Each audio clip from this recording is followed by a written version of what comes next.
अच्छा है, यहाँ लिखा हुआ है वर्किंग ऑफ इंस्टीट्यूशंस, तो क्या हमारी जैसे मानवी मिश्रा क्लासेस है वैसे इंस्टीट्यूशंस की वर्किंग के बारे में बात चल रही है? No ma'am. किस चीज की बात चल रही है?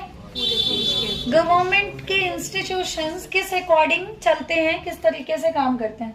लाइट कम क्यों लग रहा है? जल तो सारी रहे हैं फिर, चलो कोई ना।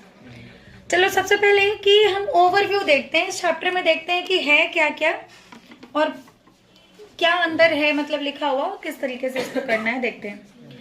Democracy is not just about people electing their rulers.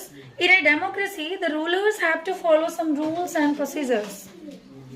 Electoral politics या फिर डेमोक्रेसी बोलने का मतलब सिर्फ शासक और लोग नहीं होता है, मतलब यहाँ की जनता और यहाँ की गवर्नमेंट सिर्फ यही नहीं होता, इनके कुछ पॉलिसीज भी होते हैं, इनके कुछ प्रोसीजर्स होते हैं, कुछ टर्म एंड कंडीशंस होते हैं।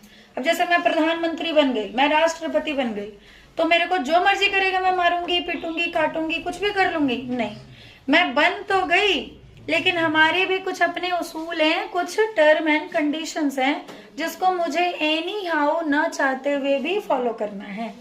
जैसे मैं ब्राह्मण प्रजाति से आती हूँ मान लो, तो मेरा मन कर रहा है कि ब्राह्मणों को ना क्या क्या दे दूं, मैं ये भी दे दूं, ये भी दे दूं, ये भी दे दूं, तो उनको 2 किलो सोना फ्री मिलेगा, कुछ मान लो मैं ब्राह्मण, मैं कर सकती हूँ, मुझे वो मिल, तो क्या मैं कर दूंगी?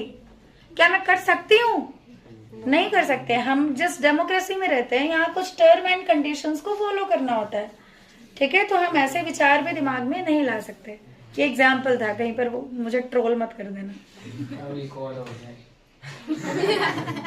हाँ तो रिकॉर्ड हो गया, तो मैं लास्ट में बोली तो ट्रोल मत कर देना। कहना चाहता है मतलब They have to work with and within institutions.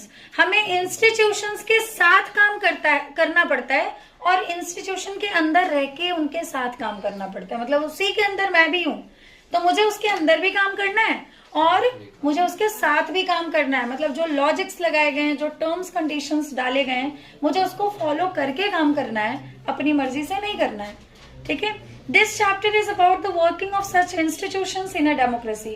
और इस चैप्टर में आपको यही बात बताई जाएगी कि किस तरीके से कोई पर्टिकुलर ब्रांच किस तरीके से काम करती है ना? जैसे जुडिशरी है, लेजिस्लेटिव है, कार्यपालिका, न्यायपालिका, विधायिका, सबके रोल, सबके कंडीशन, सबके काम करने के तरीके पर जोर दिया जाएगा, ठीक है? We try to understand this by looking at the manner in which major decisions are taken and